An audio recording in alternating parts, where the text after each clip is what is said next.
بہت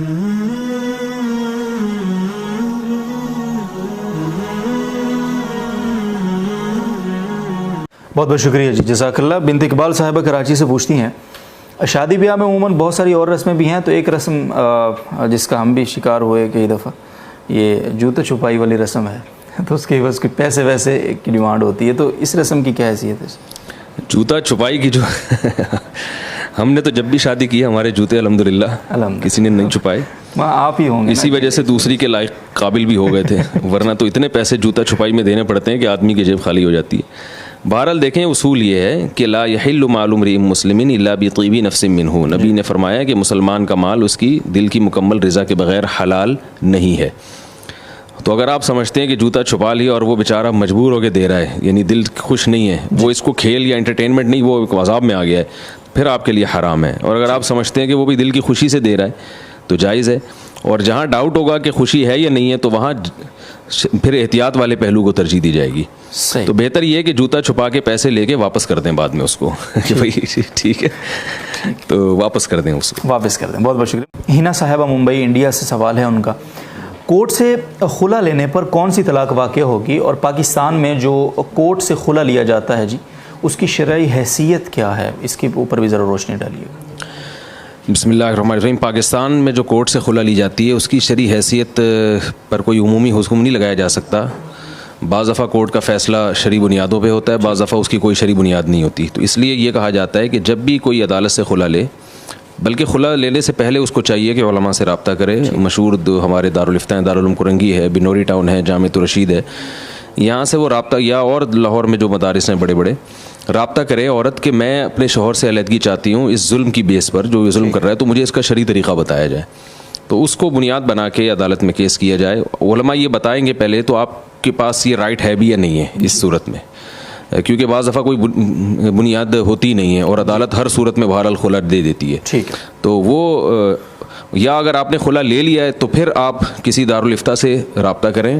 وہ بتائیں گے کہ عدالت نے جو اس میں پروسیس ہے وہ شرعی حساب سے پورا اس پروسیس کو پورا کیا ہے تو خلا کنسیڈر ہوگا، ورنہ کنسیڈر نہیں ہوگا۔ جن صورتوں میں خلا مانا جاتا ہے ان میں یہ دیکھا جائے گا کہ عدالت نے جو پیپر دیا ہے وہ صرف خلا کا لفظ ہے اس میں، تو وہ تو ایک طلاق بائن ہے، جی، یعنی ایک طلاق کے ساتھ نکاح ختم ہو گیا، دوبارہ نکاح ہوگا تو دو طلاقوں کا اختیار رہے گا، بشرطے کہ اس سے پہلے شوہر نے پہلے سے دو نہ دی ہوں، جی ٹھیک۔ تو عام طور پر خلا میں یہی ہوتا ہے کہ وہ ایک طلاق بائن، اور بعض دفعہ وہ طلاق نامہ تیار کر لیتے ہیں وکیل لوگ، اس میں 3 طلاقیں لکھی ہوئی ہوتی ہیں، ایسا اگر کوئی پیپر تیار ہو تو پھر 3 طلاقیں ہو جائیں گی اگر شوہر نے اس پہ سگنیچر کی ہیں، جی ٹھیک۔ جزاک اللہ۔ خالی خلا کا لفظ ہوگا تو ایک طلاق بائن، دوبارہ نکاح کرنے سے وہ حلال ہو جائے گی اہلیہ، اور اگر 3 طلاقوں کی صراحت ہے تو بیوی طلاق مغلظہ ہو جائے گی۔ بہت شکریہ جی۔ مسکان جاوید صاحبہ کراچی سے پوچھتی ہیں، کہتی ہیں کیا کسی ایسی یونیورسٹی کو جہاں لڑکے لڑکیاں اکٹھے پڑھتے ہوں مگر اس کی تعلیم کا معیار بلند ہو، ایسی یونیورسٹی پر ترجیح دی جا سکتی ہے جو کہ صرف لڑکیوں کے لیے ہو، جبکہ وہ پہلی یونیورسٹی میں پردہ کر کے جائے گی وہاں بھی؟ اگر ایک لڑکی یہ سمجھتی ہے کہ کو ایجوکیشن میں اس کو زیادہ اچھی تعلیم مل رہی ہے وہاں پہ، اور اس کو یہ پورا اطمینان ہے کہ میں کسی بھی فتنے میں مبتلا نہیں ہوں گی، اور مکمل پردے کی حالت میں جائے، تو پھر اس کے لیے جانا جائز ہے۔ لیکن اگر ذرا سا بھی فتنے کا اندیشہ ہے، جو کہ عام طور پر ہوتا ہے، تو پھر اس کے لیے کو ایجوکیشن میں پڑھنا جائز نہیں ہے۔ جزاک اللہ، بہت شکریہ۔ اگین مسکان جاوید صاحبہ، کیا آنکھوں اور لیکن یہ بات عرض ہے کہ کو ایجوکیشن میں عوام کے لیے جانا تو مجبوری سے گنجائش ہے، لیکن گورنمنٹ کے لیے بہرحال جائز نہیں ہے کہ وہ کو ایجوکیشن کو کھول کے دے، یا جو جن لوگوں نے بھی یہ سسٹم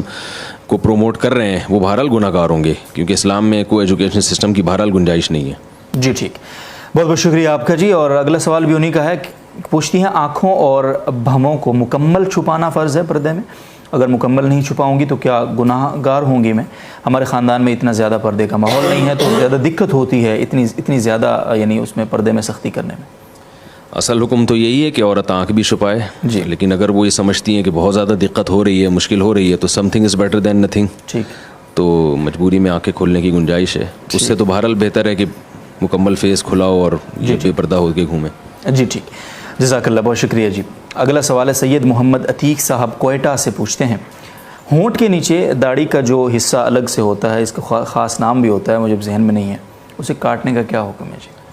داڑھی کا جو حصہ ہونٹ کے نیچے، آج کل اس کے کاٹنے کا رواج بہت لوگوں میں بڑھ گیا، اور اس سے داڑھی کا حسن بھی خراب ہوتا ہے، اور یہ جائز نہیں ہے کیونکہ یہ داڑھی میں داخل ہے۔